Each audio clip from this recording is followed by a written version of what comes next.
They are abandoned. They do not get a chance to step in a school. They are left to fend for themselves on the streets. They suffer from many forms of violence.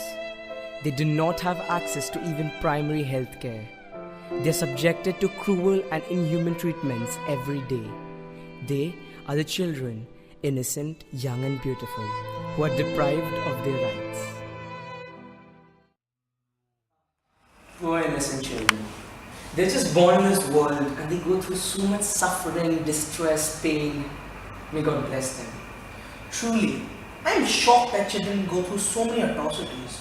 But it did say something about child rights. What are rights? Rights are not just something that people must do for you. It's also something that people must not do to you, such as discrimination, violence, abuse, depriving children of healthcare and education. Rights are entitlements. I did learn about all of this when I was part of the Child's Right campaign here at the school. I am shocked. I thought that children are the most happiest beings on earth and they had no problems. Well, that's not the case.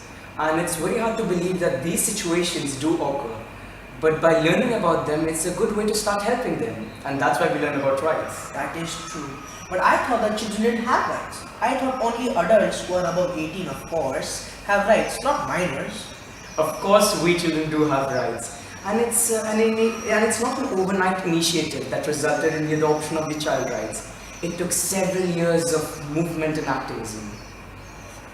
You know what? I think the library has a lot about content about this. Yeah, sure. Let's go and explore. Maybe we could make some difference Sure, to it. sure.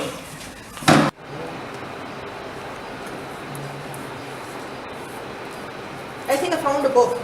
It's Child Rights in India by Geeta Chopra. Hey, I found one as well.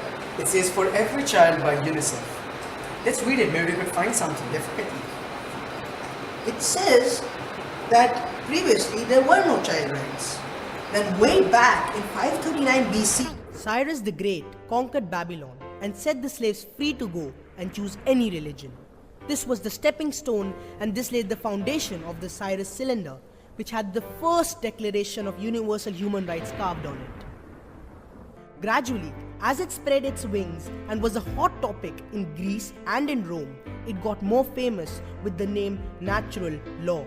This was not only a point of debate in Europe, but someone far away in India was deeply moved by human rights. He was none other than Mahatma Gandhi. In 1915, Gandhi proclaimed that all people on earth have rights, not just in Europe.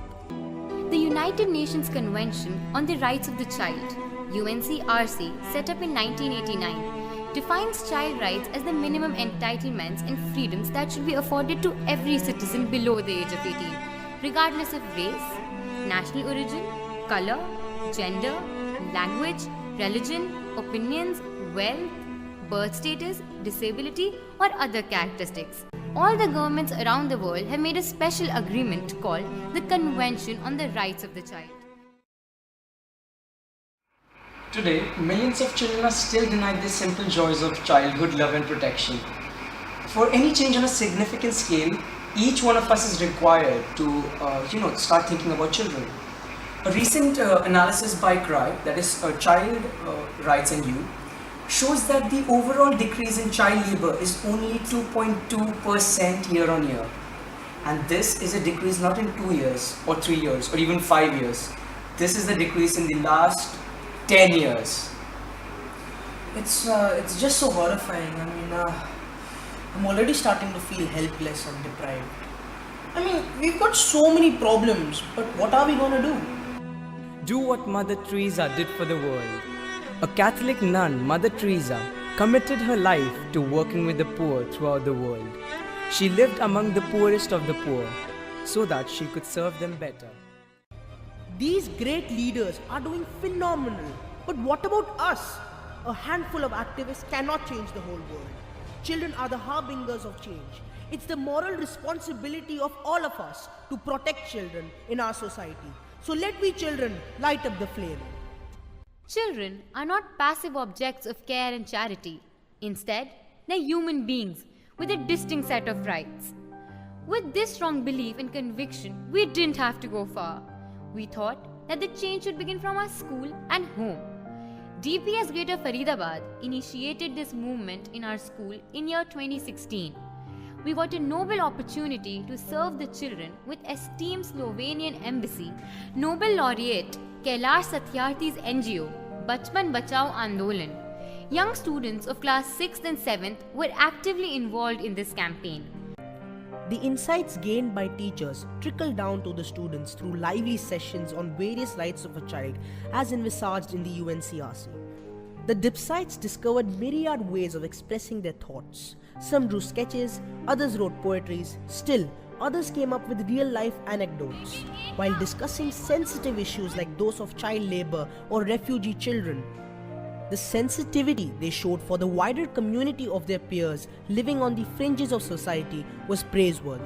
Our spirits rose high when His Excellency Mr. Joseph Drofenik, Ambassador, Republic of Slovenia, visited our school to felicitate the students of classes 6 and 7 in a special assembly cum exhibition held on child rights in the month of February. This is not where it ends. Going by the philosophy of living local, thinking global, we collaborated with students and teachers of Tarbolton Primary School, Scotland, British Columbia Canadian International School, Cairo, Egypt, and Nablus Preparatory School for Girls, set up by United Nations Relief and Works Agency for Palestinian refugees in Saida, Lebanon. A special educational tour was undertaken to British Columbia Canadian International School, Cairo, in the month of March. The video conferencing session between the students of DPS BCCIS and Nablus Preparatory School for Girls added an interesting intellectual dimension to this mission. As DPS Greater Faridabad ratified the rights of children through this platform provided by Expressions India, we want to urge the citizens of India and across the globe to come forward and stand for rights of our children. What are children for nation? They are hope, future. A nation that kills its own children is a nation without hope.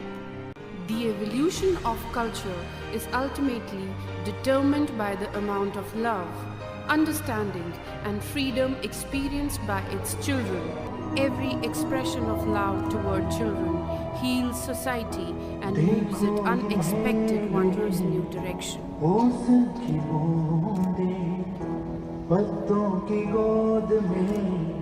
आसमां से कूदे अंगड़ाई ले फिर करवट बदल